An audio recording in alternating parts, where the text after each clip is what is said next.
live. You are live. Yes, yes. Yes, yes. I was talking to myself there for a little while, but I'm so glad that you hung in there with me and you are about to have me talk you through what I consider to be a really good show. Really, really good show, okay? And it's specific to something that's coming up that I'm sure a lot of you would really like to be a part of. And so, listen, if you to be considered to be a part of this show, we just want you to go ahead and email my office, drkidspeaks at gmail.com, and we'll be sure to get you on here in quickness. Okay, that's if you want to be able to do that. And then just like, follow, share, and subscribe, and everything will go really well if you just like, follow, share, and subscribe. So thank you so much. Listen. Tonight I'm running solo again. Now, every once in a while, I just like to go solo, and part of the reason I think is very good reason, really, and it's because of next weekend. And I want to do it this Monday because I'm sure you know what I'm talking about now. I'm talking about Mother's Day. And not so much about Mother's Day, because everybody talk about Mother's Day.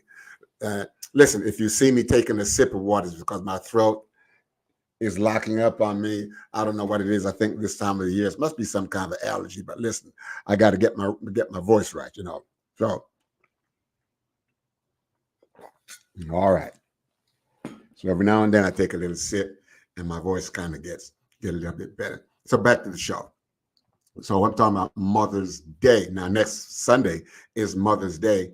And of course, we air on Monday. If I do this next Monday, then we're doing this after the fact. I don't want to do this after the fact. I really want to do it before. So this is why I'm doing it this show today. All right.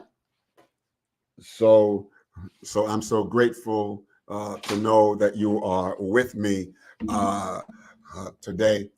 And, we talk a lot about Mother's Day, and, it's all about flowers and taking mama out to eat and buying gifts and so on and so forth. Those are the things that we do on one day. But, mothers are, just more than a one-day show.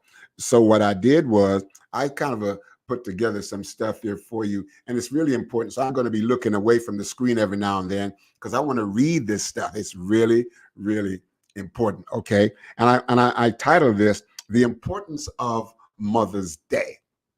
The importance of Mother's Day. Then I retitled it and said the importance of mothers. The importance of mothers.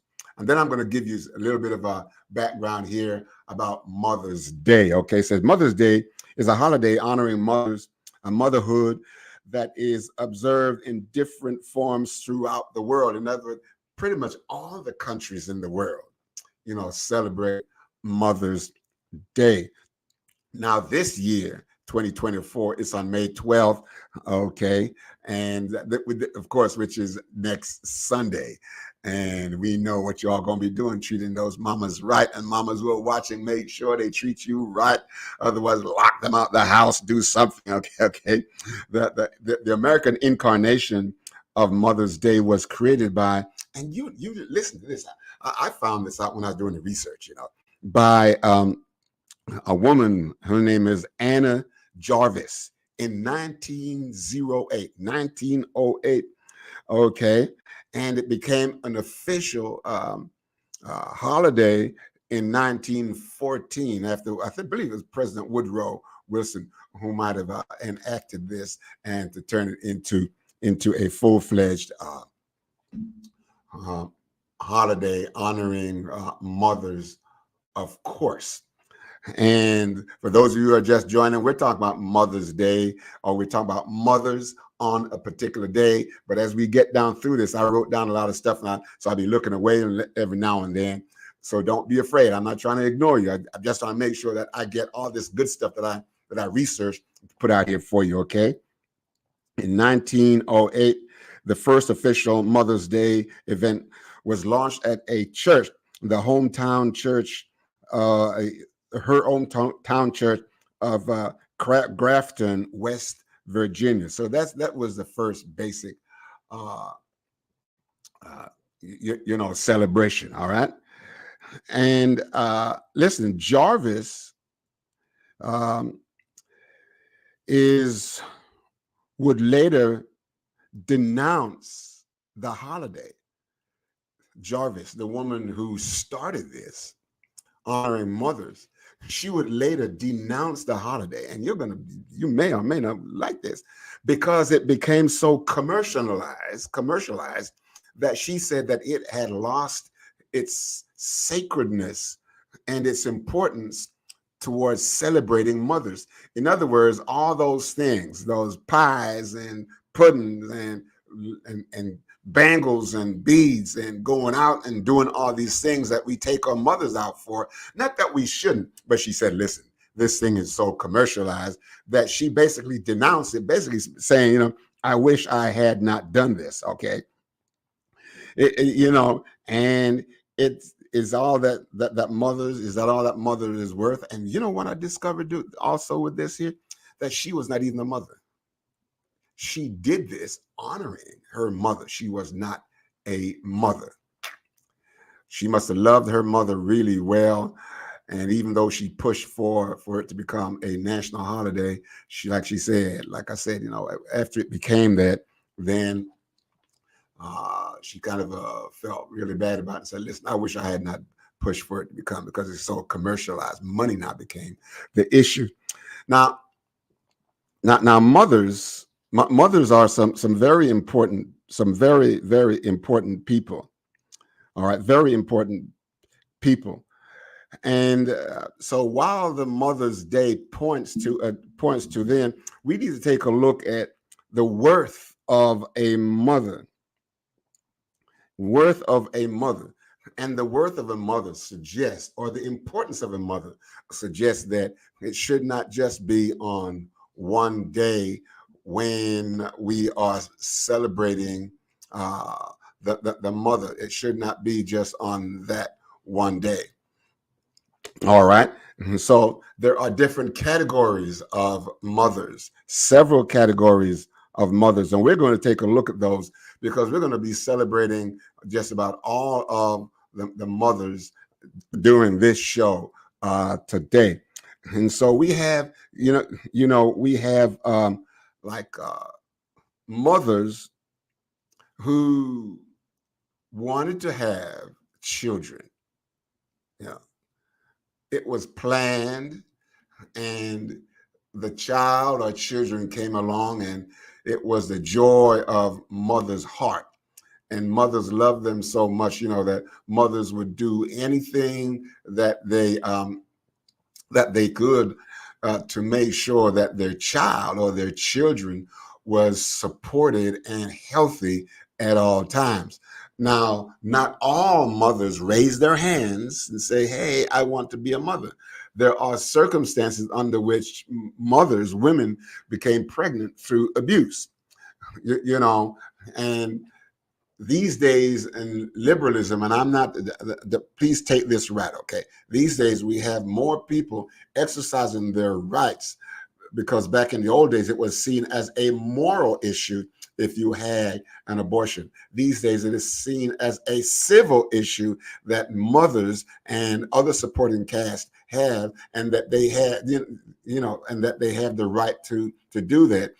So some mothers did not, after pregnancy, some pregnancy was terminated through abortion, and others, they took them to full term. Now, look what happens when it would take them to full term.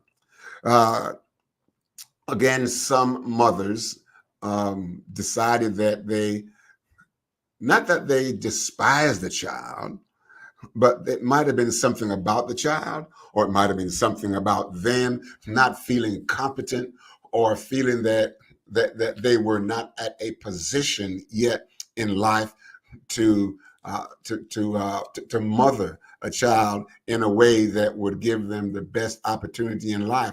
And so here we find that some of these mothers, a lot of these mothers, they they adopt their children out.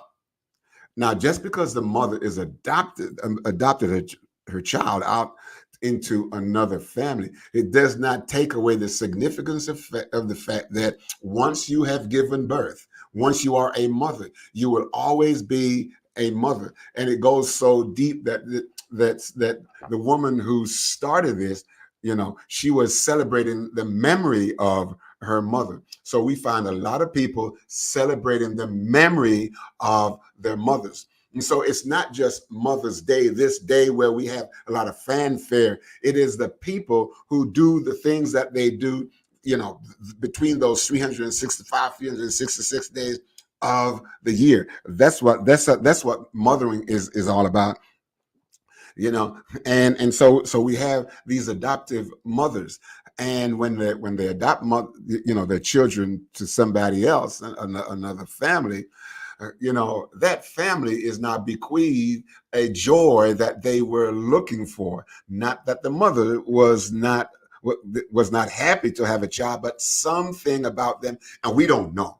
We don't know the depth and what the cost of to a mother, to give her child to be raised in another family. We don't know what happens to her, what she goes through at 2 o'clock in the morning when her eyes are wide open and she just cannot sleep. We just don't know. So there is no condemnation on that. As a matter of fact, many adopted children have done some earth-shaking things. It's not about the child at that time, but it's about the mother who was willing to allow somebody else to raise her child so that her child can have the quality of life that she that maybe she thought that she could not give. And when it comes down to the adoption part, there are other people that are other players to consider. The father of the child. Were there other siblings older than the one who was adopted out? So it becomes a family system matter now. And so that can become a little bit complicated now, here and then, but we're not going to go into that. We're just celebrating mothers and the heroism of mothers and the things that they do sometimes or all the time in order to make sure that their child or children, have the best quality life that they can. Okay, so we have foster mothers. Also, now some people, they do not give their children out, for adoption, but because of something that's going on with them in their lives, their child may be in a foster home for a long time. And some children stay in foster home until they age out of foster home. I've done a lot of work with foster families and foster children, and a significant number of those children, because when they were in foster care, they stayed in touch with their mother and they had a good relationship with their mother.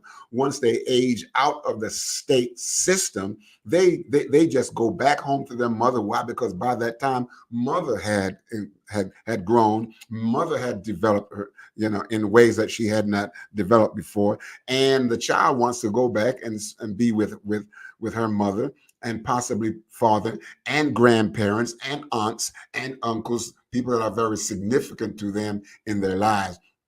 Okay, so there is this, what we call this reattachment. Okay, and then of course there is there is a single mother, right? And I know sometimes single mothers get a bad rap, but again, we don't know why some women would have children or have children, okay, and not be married. One, or they might have been married and or divorced. Two, they might have been married, but their significant other, the father, the husband, the significant other is deceased. And so now they have to raise this child or children by themselves. So we should not be so willing to give single mothers a bad rap.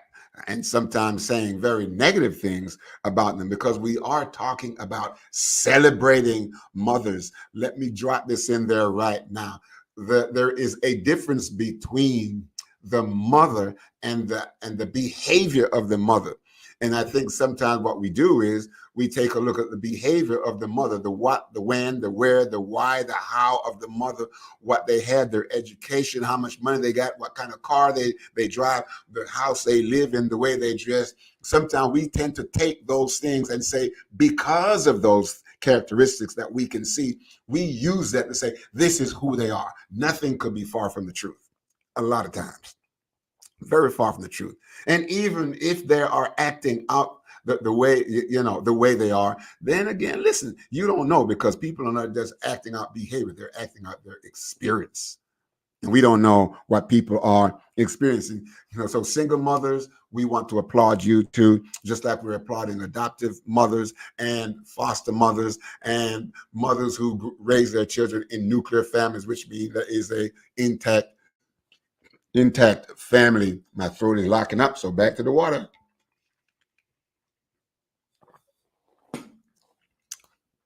Okay, so intact family. So we have all these various family structures, and the one common thing in all of these is that we're celebrating mothers today. So they did not raise their hands to become the kind of mothers that they are. Circumstances will bring them to that place. And then we have some mothers who have challenges. Listen to this. Some mothers are raising children with different degrees of abilities and disabilities. Different degrees of abilities and disabilities. And I was really, man, I felt when I read this story, this mother knew that her child could be born severely, with some severe abnormalities. And she said,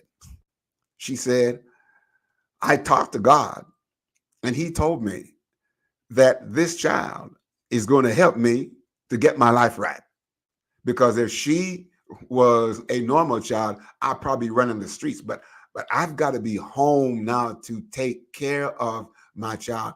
And she brought the child to term, and the child is profoundly has some profound disabilities, which means that she might require like 24 hours a day commitment from a mother. And I want to say to these mothers, kudos to you.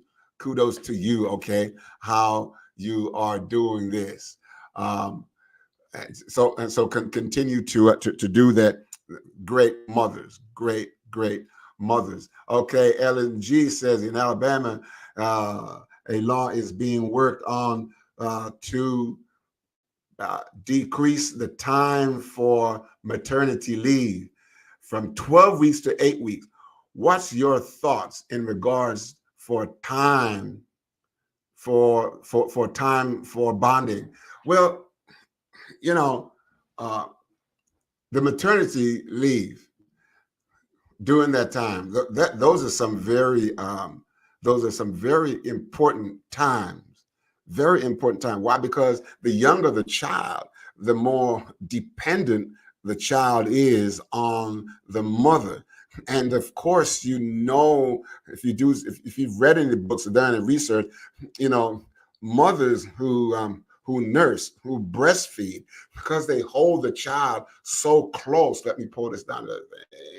Oops, not too much. There we go. They hold the child so close to them that they are feeling each other's heartbeat, and the baby is getting warmth, and the baby is beginning to develop the smell of the mother, the scent of the mother. And every time that the child goes back to that mother, and that scent, that nice aromatic odor comes through to this child, and this child says, wait a minute, the last time I was here, I felt so good. Now the child is beginning to do what? Feels safe, feels very safe. So during those first few weeks of bonding, it is so important. So I think to cut it back from 12 8 is severely, can severely negatively impact the child. But not only that, negatively impact the mother, because now the mother is saying, listen, I got to go to work. My heart's at home with my child, and I'm wondering about what's going on with my child. And so mother's output and on the job may be severely impacted because she is thinking about her child who she really wants to be with. Now, mother's got to work. Why? Because mother's got to make some money. Mother's got bills to pay. And mother's got this brand new person. And so mother says, listen, I'm so concerned about my daughter or my son, my child.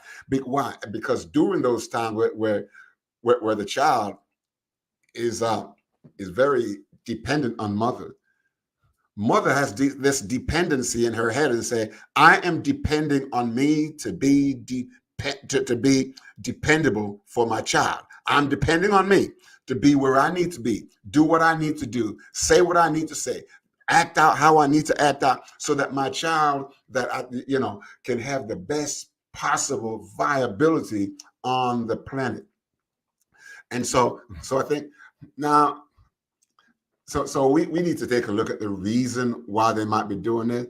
I'm not so sure that it's about that they're taking into consideration the need for this bonding, but I think it might be more monetary, than anything else. All right, I'm hoping that works well for you, Ellen G. Now, Tracy William, this is why we need more women and people of color in decision-making position. Absolutely, Tracy. Why? Because it's difficult for me as a man to know what when we had children. Our children are grown now, but my wife nursed the children. I don't know what it was like. I don't know what she was feeling. I don't know. I can't tell you any of that stuff. But because it's an experience that they were having, which was so unique. And so therefore, if we could have more women, even if we're not in those positions, but just lobbying, let's say lobbying or elected officials, and say, listen, this is what happens to me. This is what happened to me when I was separated from my mother. I started to develop negative, images of myself. So we need to let them know how important it is. And the mothers need to say, listen, every child that is separated from mother early, is at risk of developing some level of separation anxiety down the road. Going from 3 months to 2 months, it's during that time when the child is beginning to develop what we call, attachment, attaching themselves to somebody. In object relation, they call it attaching themselves to an object, the person being the object. And because that object, that person is predictable and is always there, always smiling, always touching, always pulling the cheek and poking them on the nose and tickling them. And when they go through that, they're developing what we call a degree of safety. They feel very safe. And let me tell you something. If you want a person to trust you, don't go first for trusting. Don't say the person, you can trust me. No, you need to allow the person to feel safe. And so we have these vulnerable toddlers, babies, and as they continue to grow, they will begin to develop that kind of a trust and feel safe. I remember when our kids were small, and in my kind of work, it happens. I hear quite frequently when kids fall or bump their heads or do something, they don't run to the father. They run right by the father, straight to mama. Why? Because the mother has that kind of a personality, that kind of the ability to be there, ever present for the children. Okay, so some people, and listen. Thank you for those two wonderful question, and our suggestions. All right, so So that's good. So let's move on here, because I got a few more things that I want to share. And so mothers that are dealing with children that are profoundly going through some profound, experiencing some profound um disabilities, even when that child is like 12, 13, 14, 20, 25, depends on the capacity to recover from this disability. Mother is always going to be in the position of mothering this child. You have seen people like that. We probably know people like that. We probably have people like those in our lives. So children living with abilities outside of what is considered the norm, and still they rise up. And you know what? Some of these people, they work hard. They are gainfully employed. And why? Because mother has taken so much time for them. Man, don't get jealous now. Your time will come.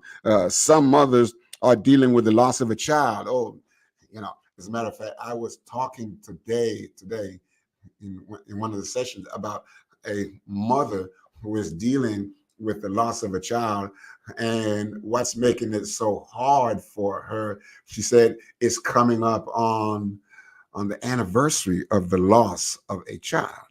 And she said, and as we were talking, she said, listen, I'm going to start crying here. And I said, okay, all right. And I gave her some time to cry, because even though it happened some time ago, the grieving process and the pain and the loss and the unavailability of the person does not, negate the pain that they're going through. And they are still mothers grieving their children, mothers grieving the part of themselves that will not be satisfied because it needed to have that person to be alive and well and available to them so that they can feel the way they needed to feel. And so this mother who has lost her child, coming up now on an anniversary, so it raises all kinds of stress and pain, and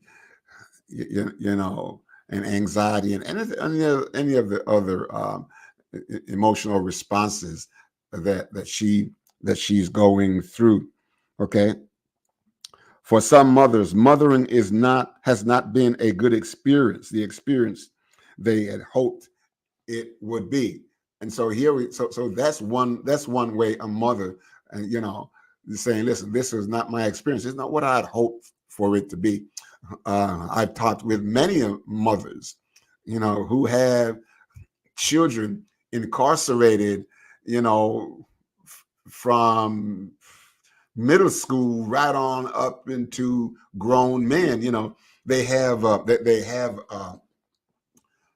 and hear me, I'm not making a judgment on anything or anybody, how they got there, or whether or not they should be in residential treatment programs or not. But all I'm saying is, whatever happened to make them eligible to be in those programs, residential treatment programs, whether it's for behavior, or it might be for, say, substance abuse, or it might be for a variety of other things, and even to the point of being jailed or incarcerated in the federal penitentiary. Mothers still love those children. The love of a mother is not dependent on the behavior of a child. She may get angry, and so she should sometimes, not because they're hard-headed, like I was hard-headed, tough, like right here, and I'm good and old now. So my father was a man of the Bible. He said, don't spare the rod and spoil the child. He said, I'm not going to spare the rod, and we won't have no spoiled child around this house. That was what my father lived by, and I love my dad. He passed away several years ago, but his memory and the things that I learned from him, and my mother was right there beside him, So some mothers dealing with the loss of children, dealing with the loss of children. For some mothers, it has not been a good experience. Okay. All right. So let's take a look at some of the responsibilities of mothers. What are some of the responsibilities of mothers? Mothers have a lot of responsibilities. At a kind of a general way, and we'll talk about some of the more specifics in a minute. Mothers have been given the responsibility by virtue of being mothers and giving birth to children to provide for pretty much all of their basic needs, pretty much all of their basic needs, okay, from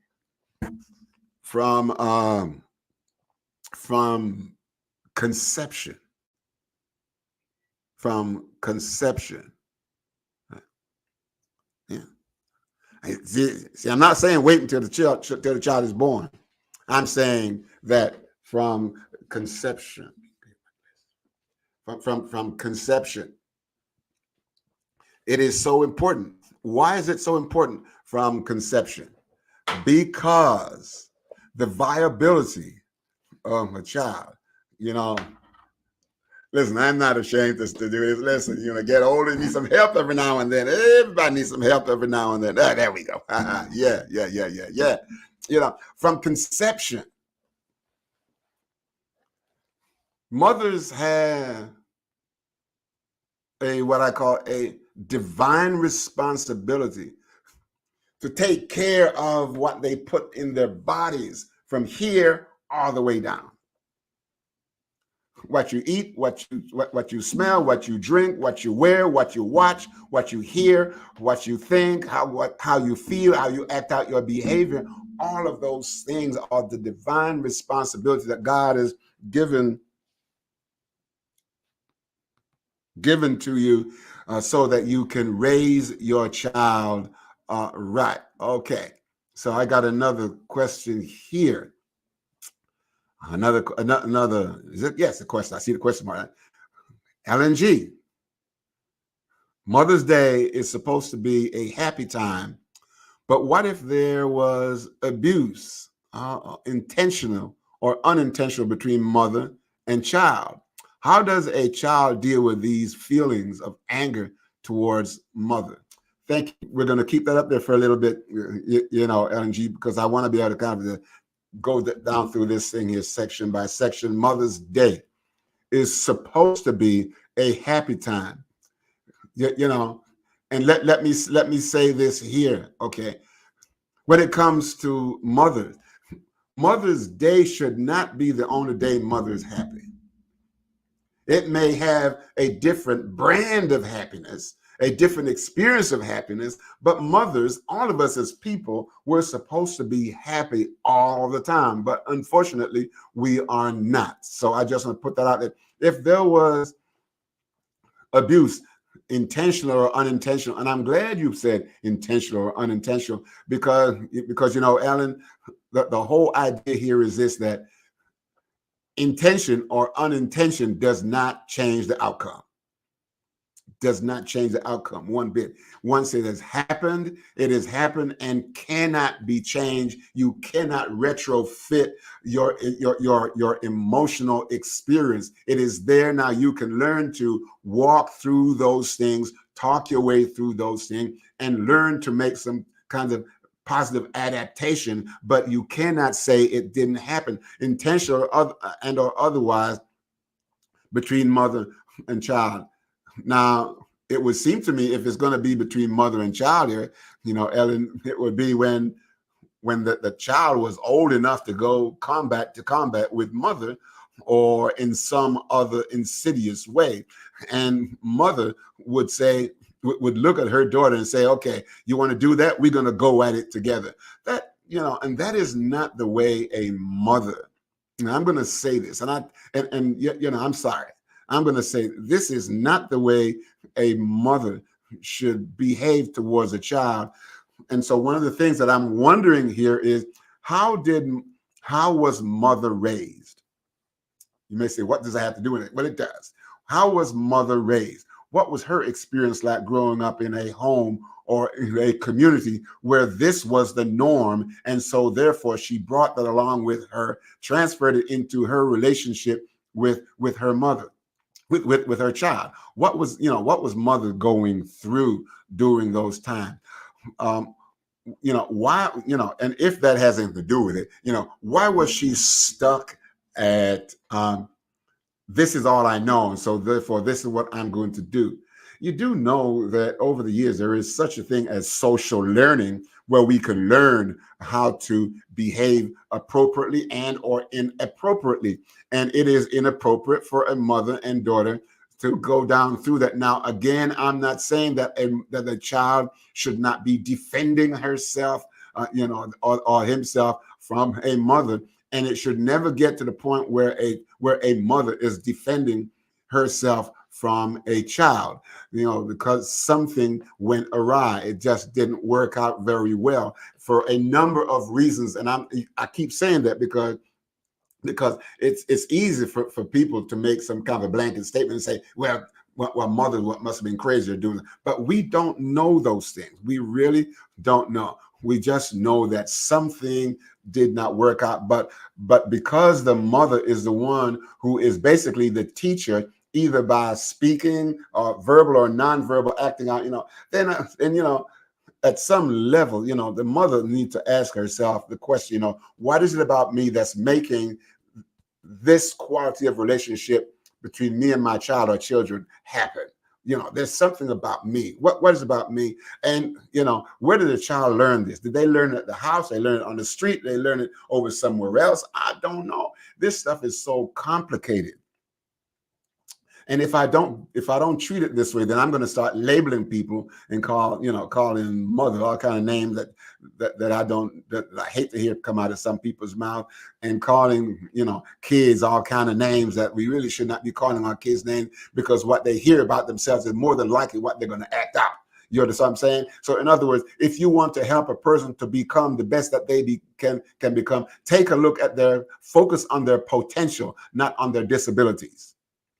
Every disability has an ability. You can do something to a certain degree. So you want to help. So if you want to do that, as mothers who are going through difficulty with their children, focus on their potential, their abilities.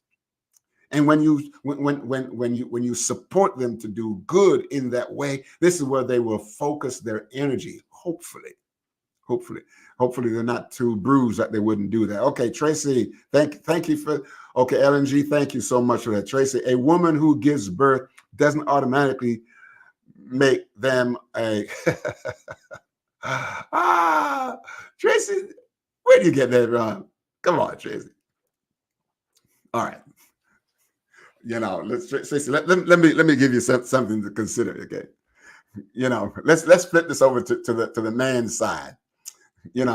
I've heard so many times. Things like, he's my father, but he's not my dad.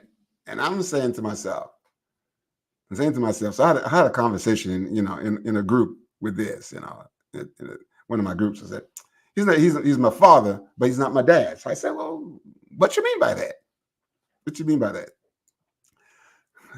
And somehow social learning has taught people to believe that dad is what it is. No, the word dad is a term of social endearment. The word dad does not stop you from being a father. All right? You will always be a father. I mean, always be a father. Being a mother, there is nothing, once you have given birth, you will always be a mother. A woman who gives birth doesn't automatically make them a mother, but Tracy, it makes them a mother. But the question here is this: what is the quality of the interpersonal relationship between mother and the child? See, that's the issue.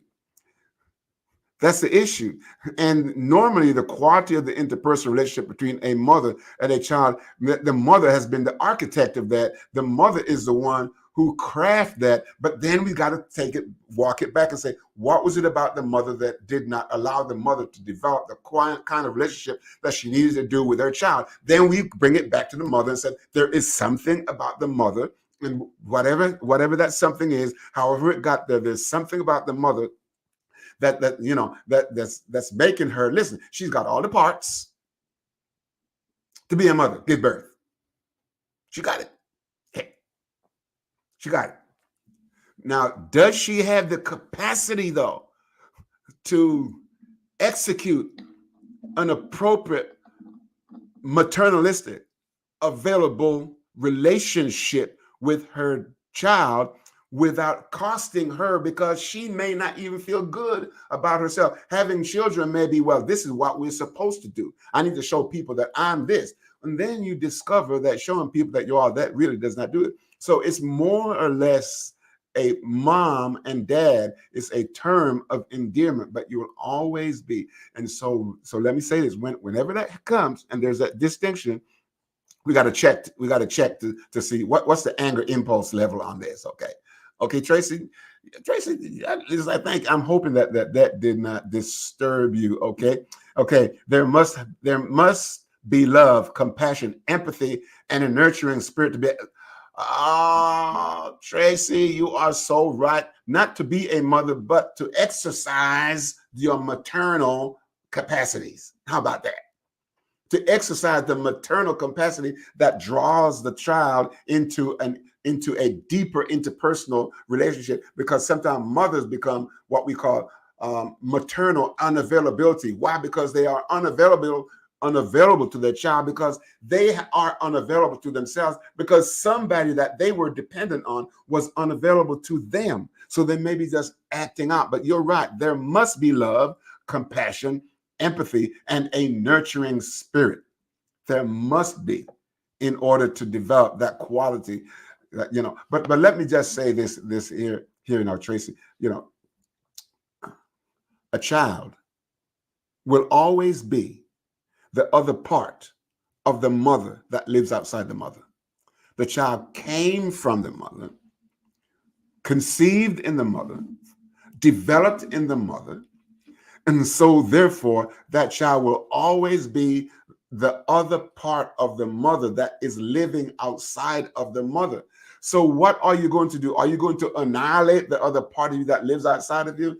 I would like to think that the unavailability of a mother to express and to exercise and to that quality of growth potential that she should have, and project it or transfer it or act it out with her child. I'm trying to think here that there is something about the mother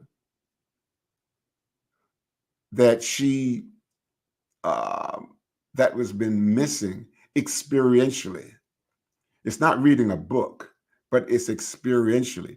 And so having a sense of empathy for these mothers, even when they act out the way they act out, sometimes very brutal, but we just don't know what they are going through and have been through.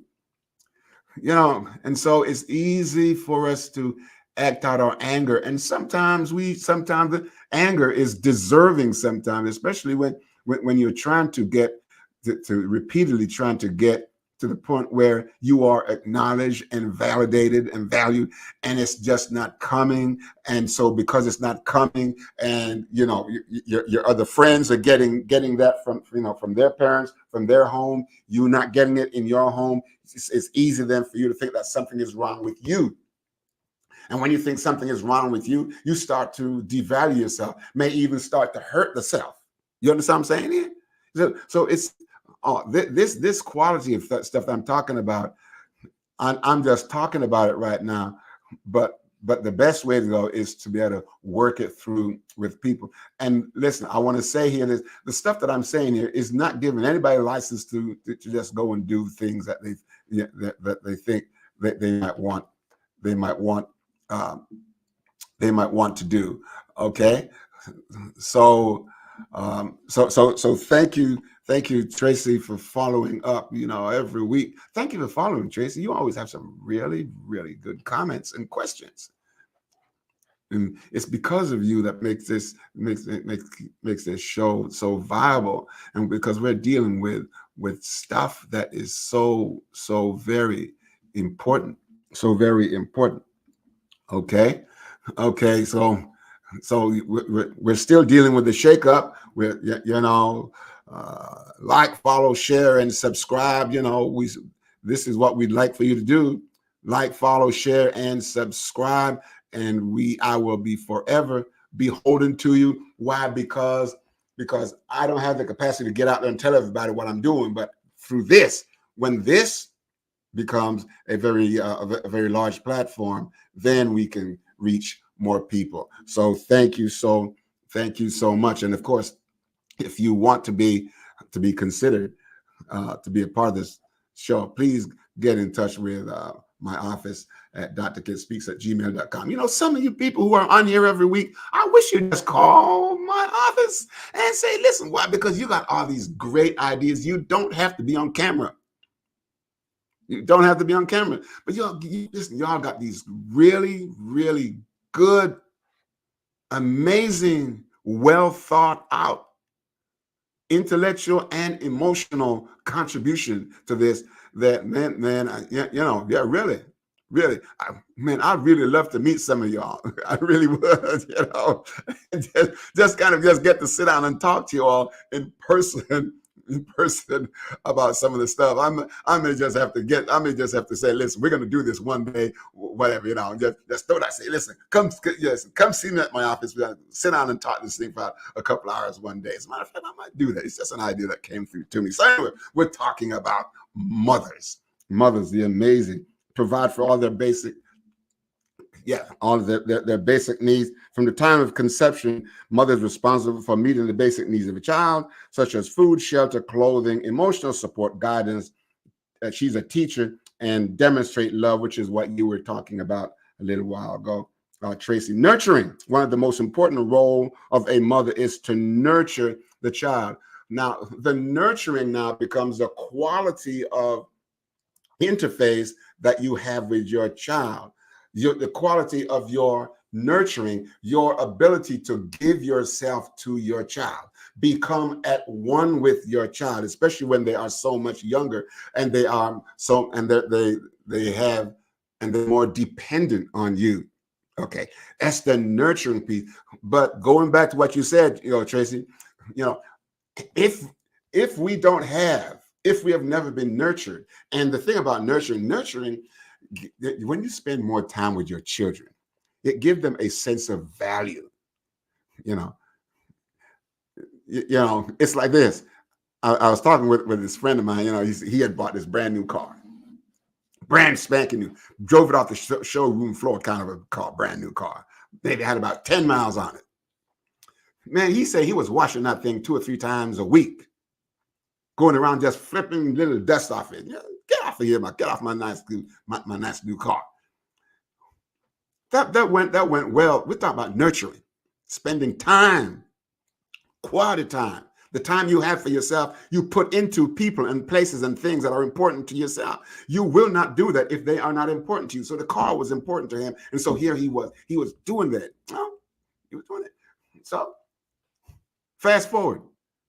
A month later, he was washing it maybe once a week. Gone from 2 to 3 times a week to once a week. 2 months later, a week and a half. The more you have it, the more, you're less likely to want to pay it more attention and be there for it. We begin to take people, places, and things for granted. Please do not do that with your significant other. I don't care how old they are. They might be your parents, they might be your spouse, it might be your children, might be brand new babies. Do not take them for granted. So you pay. That's how you nurture. So the guy was nurturing his car. Listen, when you pay that kind of attention, and you take that kind of time with your car, you are nurturing it. When you make sure it's got the right kind of a gas and you walk around it 2 or 3 times a day before you drive it once a day. That is paying it attention. This involves providing emotional support. Now, this is this is kind of getting into kind of murky waters here, muddy waters. What does emotional support looks like? Do I have enough to support me to the point where I can share some with you? And sometimes if I don't have that, sometimes what happens, people think I'm being neglectful. Well, I'm not being neglectful because it is deliberate. I just don't have it.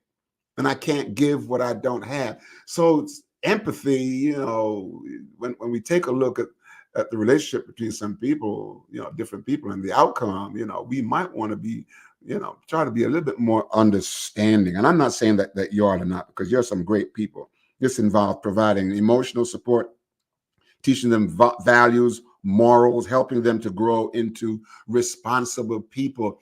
Mothers, and fathers, teach your children to be responsible people. You know why? We are living in a world, in a time where the older population are getting older, but the older they get, the more dependent they become. And so it is important then for you to love your child, take care of your children, because when you get to be that age, whatever that age is, when you're dealing with that condition, whatever that condition is, when you cannot take care of yourself, your children, that's when they kick into high gear. Got to take care of my mama, got to take care of my daddy. Why? Because they took care of me. It's very, very important. There is a return on the other end. You take care of them now, they take care of you down the road. There is always going to be a return. Okay, so listen, we're coming down to the end of this thing now.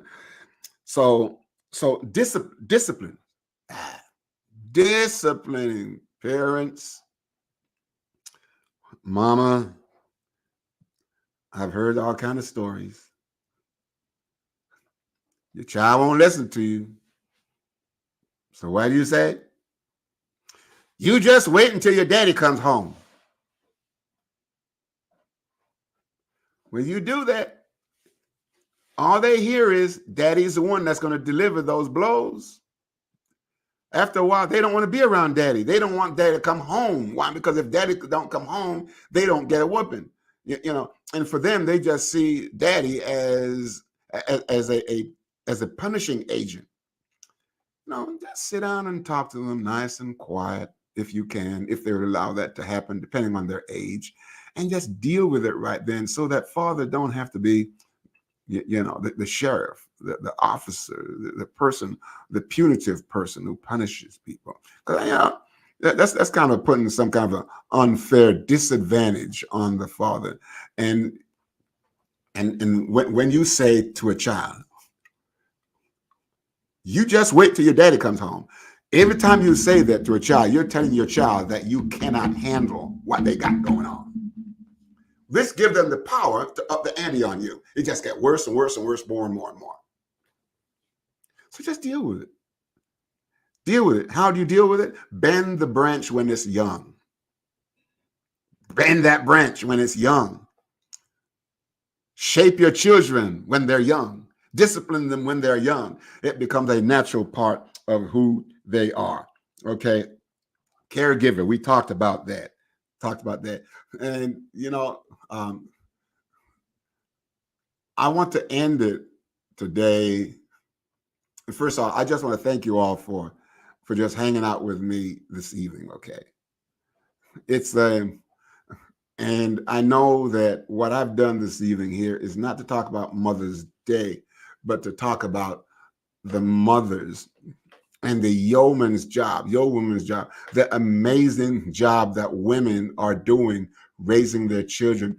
Mothers, those of you who may think that you are not doing a good job, please do not berate yourself. Please see yourselves as being the kind of a person who is doing the very best you can.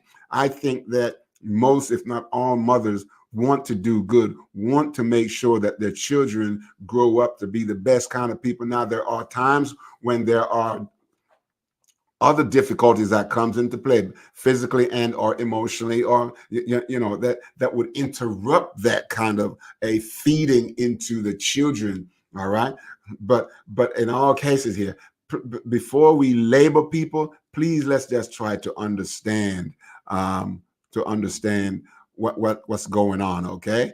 All right. So I'm about to shut it down, but I have one thing left for you.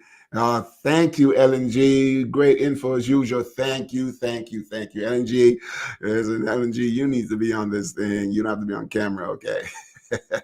Oh yeah, oh yeah, oh yeah. And I'm going to put it out there one of these times. And I say, listen, all of you folks, if you're in town, come meet me. At my office. We'll have a little go-to down there. And Tracy, there are classes provided for to explain parents prior to expectant to expectant parents prior to the birth of their babies. Do you think these should be parenting classes for all parents? Should there be? Do I think there should be? To attend, to address some of the topics mentioned? Yes.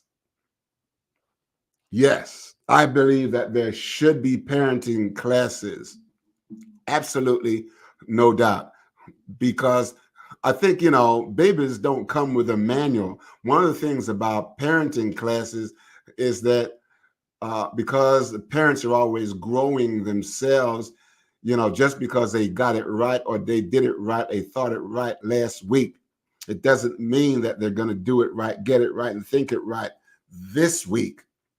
Yeah. So there are classes provided for expectant parents prior to birth of their babies. Yes, I think that these things are absolutely important. And so therefore, those of you who know people that are mothers who are expecting or young women who are expecting babies, please do that. Direct them to places, organizations that you might know. I think some hospitals might have some, related to the NICU. You can always go there or get in touch. I'm sure that they might have information for you. Your primary care doctors, they ought to know also.